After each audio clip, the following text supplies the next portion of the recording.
Shalom teman-teman Dem News yang dikasihi oleh Tuhan kita Yesus Kristus. Jumpa lagi bersama saya di channel Dem News. Saya ucapkan terima kasih kepada teman-teman semua yang sudah support channel ini dengan cara like, komen, dan subscribe. Kiranya Tuhan Yesus memberkati teman-teman, baik dalam pekerjaan, pelayanan, apapun yang teman-teman kerjakan. Kiranya Tuhan Yesus memberkati. Teman-teman yang dikasihi oleh Tuhan kita Yesus Kristus.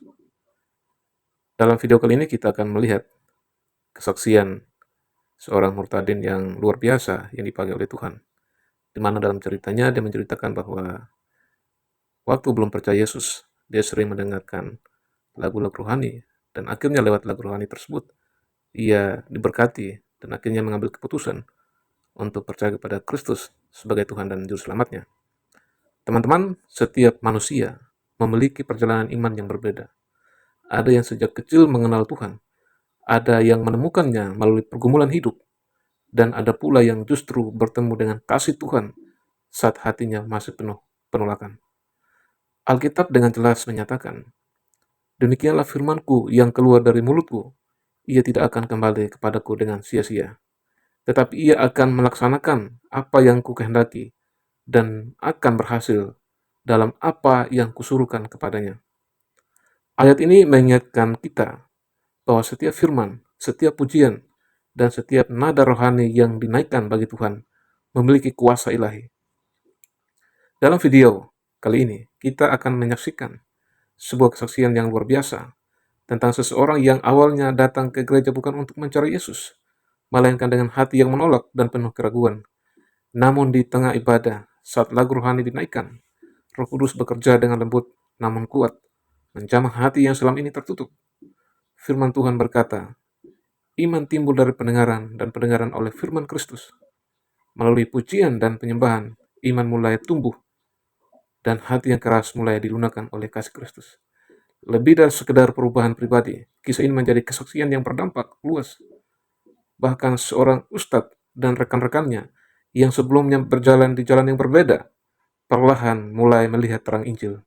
Bukan karena perdebatan, bukan karena tekanan, tetapi karena kuasa Tuhan yang bekerja melalui kesaksian hidup dan kebenaran firman-Nya. Seperti yang tertulis, bukan dengan keperkasaan dan bukan dengan kekuatan, melainkan dengan Rohku, firman Tuhan semesta alam. Tuhan bekerja dengan caranya sendiri, pada waktunya sendiri, dan kepada siapapun yang Ia kehendaki. Kiranya kesaksian ini menguatkan iman kita, meneguhkan pengharapan kita, dan mengingatkan kita bahwa tidak ada hati yang terlalu jauh, terlalu keras, atau terlalu gelap bagi terang kasih Yesus Kristus. Kiranya melalui kesaksian ini boleh memberkati kita. Oleh sebab itu, saya berharap teman-teman bisa menyaksikan atau menonton video ini sampai selesai, sehingga teman-teman boleh mendapatkan poin berkat dari kesaksian seorang murtadin ini. Selamat menonton, Tuhan Yesus memberkati.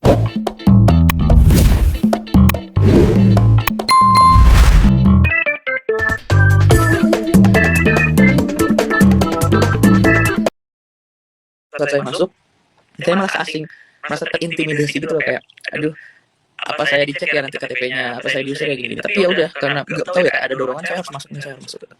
Karena waktu saat pertama kali ikut ibadah, saya tuh ngerasain sesuatu, tapi saya menolak buat ngerasain. Karena saya masih takut gitu. Takutnya dalam artian, oh nanti kalau saya udah murtad, saya nggak bisa dimaafin lagi gitu. Kalau di ajaran Muslim kan kayak gitu. Terus akhirnya minggu selanjutnya saya mencoba ke gereja lagi sama teman saya. Dan waktu itu saya kan nggak tahu ya, seumur hidup saya selama 18 tahun, saya tuh nggak pernah dengerin namanya lagu penyembahan, lagu praise and worship, itu nggak pernah saya dengar sama sekali gitu. Tapi saya ingat banget waktu itu liriknya, I want to see Jesus face to face. Di situ tuh perasaan saya benar-benar hambar banget ya, benar-benar kayak hambar banget, biasa aja gitu. Tapi air mata saya itu penuh, berlinang air mata, muka saya itu penuh. Tapi saya nggak ngerasa saya nangis, saya nggak sadar saya nangis gitu. Kalau misalnya kita nangis, itu kan biasanya perasaan kita kalau nggak seneng, sedih gitu ya. Tapi dia itu benar-benar hambar, kayak ya udah kayak biasa aja, nggak ngerasain apa-apa. Tapi saya nangis, pecah banget nangisnya. Teman saya yang beritahu, ih kamu nangis gitu. Akhirnya kayak saya kesadar kan, kayak kok saya nangis ya gitu. Dan minggu selanjutnya hampir sebulan, saya tuh ke gereja terus dan akhirnya saya nangis, saya nggak tahu apa yang saya nangisin. Even saya nggak tahu lagu lagu penyembahan itu apa, saya nggak hafal gitu. Terus di situ saya udah mulai heran nih. Loh, saya kan muslim ya, kenapa saya hampir sebulan ini ke gereja terus gitu. Kayak benar-benar kayak lupa gitu loh. kayak benar ada yang ngedorong buat saya tuh pergi setiap minggunya, dan selalu excited, kayak haus banget gitu buat pergi gitu. Sampai di titik saya nantang Tuhan waktu itu. Saya ingat banget Oktober 8 atau 9 Oktober 2019. Saya ingat banget waktu itu saya nantang Tuhan waktu itu. Tuhan, kalau memang Tuhan tuh ada, tunjukin. Saya udah nyari, saya nggak pasif, saya nggak ibaratnya nggak nunggu aja, tapi saya udah nyari, saya udah berusaha. Setidaknya Tuhan hargai perjuangan saya mencari gitu. Saya pengen tahu Tuhan yang benar tuh yang mana gitu. Karena saya waktu itu tidur. Nah, pada saat saya tidur, saya mengalami perjumpaan sama Tuhan Yesus.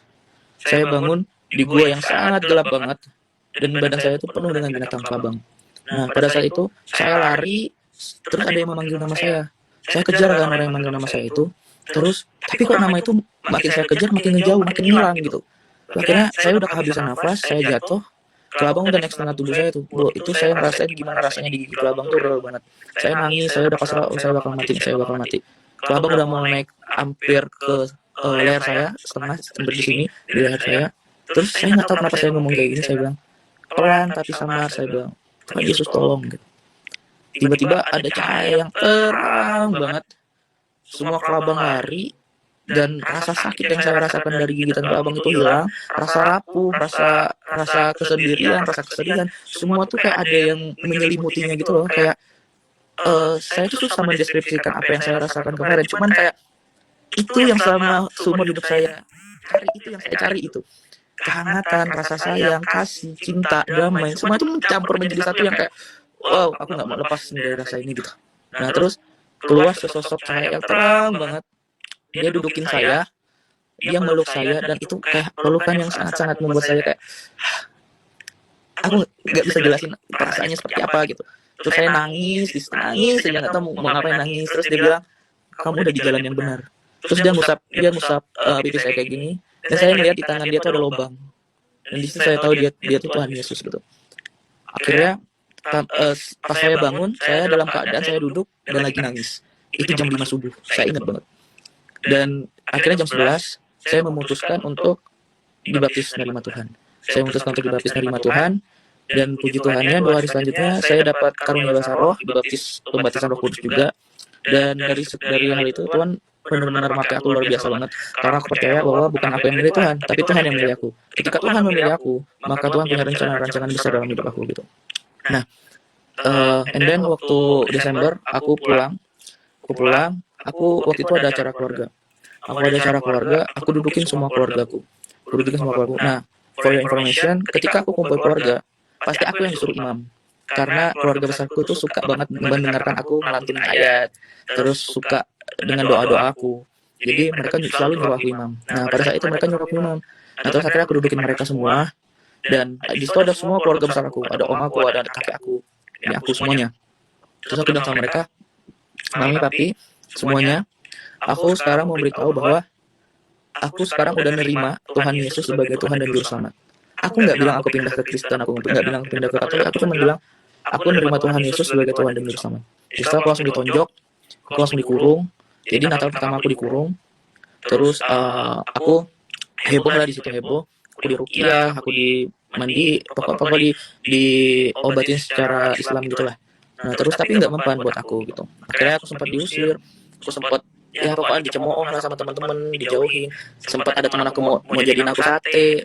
Aku pernah diteror, dilempar. Bahkan ya singkat ceritanya aku hidup dari rumah ke rumah.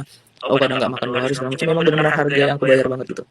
Dan aku juga pernah dilaporin polisi. Pokoknya singkat cerita gitulah. Dan aku pernah mau dibunuh juga sama keluargaku, orang tua aku sendiri juga aku pernah mau dibunuh. Dari 2019 sampai 2021 tuh. Itu 2 tahun aku benar-benar berjalan bersama Tuhan banget. Aku pernah bilang sama mereka kayak gini, mau sehebat apapun mereka nakutin aku, intimidasi aku, bahkan mereka mau bunuh aku sekalipun, aku tidak akan pernah mau ninggalin Tuhan Yesus. Karena ketika aku menghadapi itu semua, Tuhan Yesus selalu merema di dalam hati aku, di dalam telinga aku, dalam pemikiran aku. I have decided to follow Jesus, not running back. Jadi aku gak bakal mundur, karena Tuhan itu, aku udah memutuskan untuk mengikut Tuhan, memikul salib, harga yang aku bayar, aku gak akan pernah mau mundur. Karena kadang tuh ada teman aku bilang, kenapa sih kamu mau merelakan semua yang udah ada di dalam kehidupan kamu, mau itu kecukupan secara ekonomi, finansial, sampai sekarang kamu gak punya apa-apa, kamu makan pun susah gitu. Terus aku bilang sama mereka, kalau kamu ngerasain hal yang aku rasain sekarang, mungkin kamu juga gak akan mau kehilangan hal ini, aku bilang kayak gitu. Terus akhirnya saya melewati banyak hal, dan puji Tuhannya juga Tuhan pakai aku luar biasa banget. Jadi selama perjalanan dari 2019 sampai 2021 itu ada sekitar 6 ustadz kali ya yang mencoba untuk berdebat sama saya. Tapi ya balik lagi, puji Tuhannya aku yang ibaratnya baru mengenal Tuhan Yesus, baru bertobat, tapi Tuhan bisa benar-benar mengurapi diri aku, mengurapi lidah aku untuk menjawab semua pertanyaan mereka. Memang Roh Kudus yang berbicara sama mereka. Karena aku percaya bahwa ketika kita mencari kerajaan Allah dan kebenarannya, maka akan ditambahkan kepada kita pengetahuan apapun itu. Makanya waktu itu ya puji Tuhannya ada salah satu ustadz yang akhirnya juga menerima Tuhan. Karena perbincangan komunikasi kita yang intens, akhirnya puji Tuhan dia udah menerima Tuhan sekarang. Dan Tuhan pakai aku luar biasa banget buat nyatain kemuliaannya melalui hidup aku. Hingga teman-teman aku yang dari Muslim ada 3 orang, puji Tuhan dan menerima Tuhan juga. Dan dari Buddhis 1 ada puji Tuhan juga dan menerima Tuhan. Teman-teman yang terkasih di dalam Tuhan kita Yesus Kristus, dari kesaksian yang kita dengarkan hari ini, kita kembali diingatkan bahwa kasih Tuhan tidak pernah terbatas oleh latar belakang, masa lalu, atau jalan hidup seseorang. Tuhan sanggup menjamah hati siapapun, bahkan melalui hal yang sederhana, seperti pujian dan penyembahan. Firman Tuhan berkata, "Karena kasih karunia kamu diselamatkan oleh iman, itu bukan hasil usahamu, tetapi pemberian Allah." Keselamatan adalah anugerah, dan anugerah itu bekerja dengan cara Tuhan sendiri, seringkali di luar logika manusia. Kiranya kesaksian ini menguatkan iman kita, menumbuhkan kasih kita kepada sesama, dan mengingatkan kita untuk terus menjadi terang dimanapun Tuhan menempatkan kita. Sebab seperti yang tertulis, hendaklah terangmu bercahaya di depan orang, supaya mereka melihat perbuatanmu yang baik, dan memuliakan Bapamu yang di sorga. Matius 5 ayat 16. Jika Tuhan sanggup mengubah hati yang keras menjadi lembut, maka kita pun diajak untuk tidak berhenti berdoa, tidak berhenti mengasihi, dan tidak berhenti berharap. Terima kasih sudah menyaksikan video ini sampai akhir. Kiranya damai sejahtera Kristus memenuhi hati kita semua. Kiranya Tuhan Yesus memberkati. Shalom.